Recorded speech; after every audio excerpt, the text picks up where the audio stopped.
Support comes from the Missouri Forest Products Association. Missouri produces wood pallets, railroad ties, white oak barrels, hardwood floors, and more. Details on the variety of products made in the state are at choosewood.com.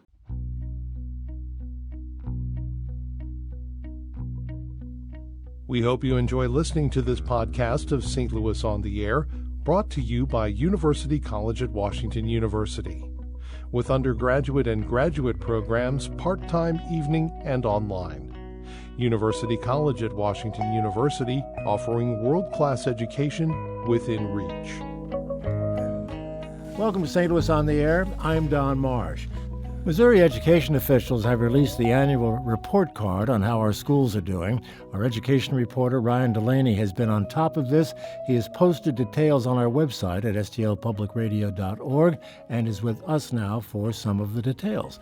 Thanks for being with us, Ryan. More like under lots and lots of spreadsheets, I think, would be accurate, but good to be here. There are a lot of numbers out there. There's no question about that. Well, generally, how well is the system doing statewide?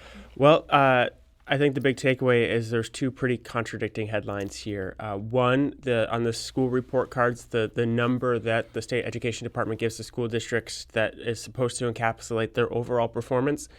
By that metric, our schools are doing pretty well. 97% of them scored in what's considered the fully accredited range, meaning that they got 70% of the available points.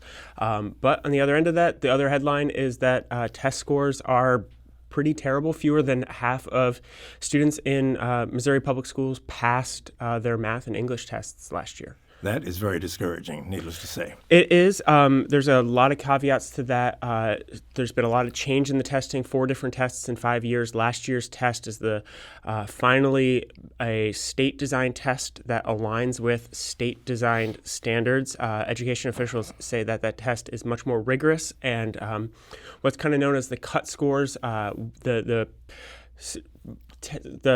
range that kids have to earn on these tests that qualifies them as passing or not passing or advanced proficient below basic, those numbers changed, so it got harder to pass this test. Why has that test changed so often over the past few years? Not because of anything Margie Van Dieven, the education commissioner, willingly wanted to do.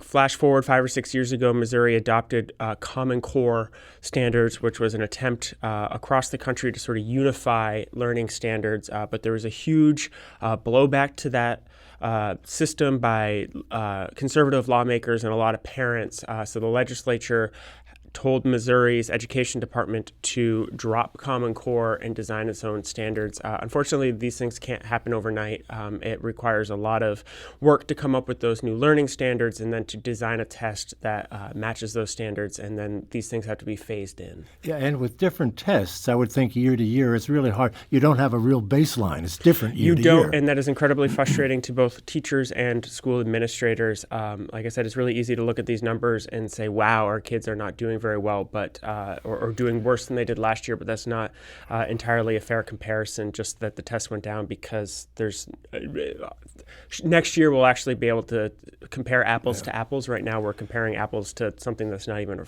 a fruit. Margie Van Dieven does want to standardize that test. She has, and she has pledged stability going forward now that, like I said, the learning standards and the test are both in place. Let's go back to the accreditation issue. Obviously, that's good news for districts all over there. But what about locally? The St. Louis City school system has been accredited and has been fighting to maintain that accreditation. There are other districts in the area, too, that have had some issues. There is. There are 2 provisionally accredited school districts left in the St. Louis region, Normandy and Riverview Gardens, both in the North St. Louis County area. Riverview Gardens, which is provisionally accredited, scored in the fully accredited range, a score above 70 for the 4th straight year. That should set it up to be in very good position to be bumped up to full accreditation by the state board at some point this spring. The board likes to see consistency. They don't flip a switch on one year score dropping or going up. Normandy, going back to 2014, scored a 7 in their APR. They've been in the 50s the last 2 years, which, considering where they started in 2014, is fantastic, but that's still in the provisionally accredited range, so they will probably stay there. What are these districts doing that are improving, those that are kind of iffy, if you will? Well, the test scores, those test numbers are the largest portion of what goes into APR. Other things that the state looks at for a K-12 school district are graduation rates, attendance rates, and what's considered college and career readiness. It is obviously very hard for some of these inner city school districts that are dealing with a highly mobile, impoverished student body where kids often come into school several grade years behind. It's hard to get them to pass that test. They do get some credit for growth, kids just simply improving on that test. And you see these schools focusing a lot on things like attendance, graduation rates, because those are arguably easier areas to score full points in. So it's not all academic testing. It's many not. Things. It's a unevenly divided pie. So about half of that is the test scores. How do other states do it? Are we different? Well, every state has some sort of school grading system that was set out by federal law in the turn of the millennium. Other states arguably do it simpler. I talked to a former senior policy advisor at the U.S. Education Department that now works here in St. Louis.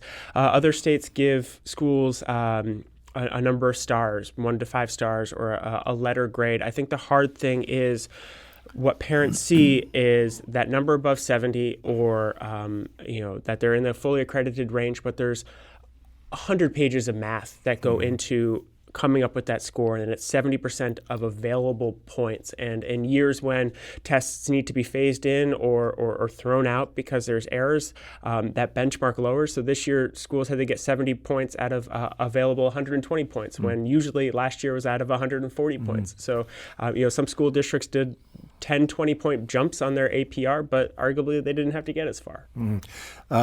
Do we get a really true picture of what's going on through this testing? In some ways, yes. The state says that it is a picture in time to see how kids overall are doing. Teachers and administrators like to use more responsive tests, shorter tests over the course of a year that show progress over the course of the academic year. So this is a way to see whether or not kids are learning what they should learn. It does not very accurately measure growth of a certain subgroup of kids very easily, because we're looking at third graders from different years. So it's complicated. I try to explain it. I can to the best of my ability, but I would just have to watch your eyes glaze over in the back of your head, and we don't have enough time to get into it. But it's a metric. There's a lot of other ones that educators are using. We should point out to our listeners as well that if they go to our website and your story, we have some very interesting graphics there that have all of the districts in the state, and certainly all of those locally, and show exactly how well they're doing. Yes. And credit to our data team on that. And anything else we should be mentioning about your reporting on this? We'll come back next year and we can actually start comparing these scores. Okay, Ryan Delaney, thank you so much for being with us. Always a pleasure. Yeah, it's a very important story, needless to say. This is St. Louis on the Air on St. Louis Public Radio, 90.7 KWMU.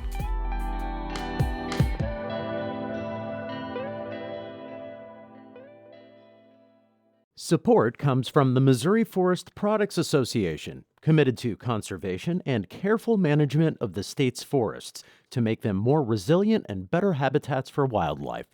ChooseWood.com.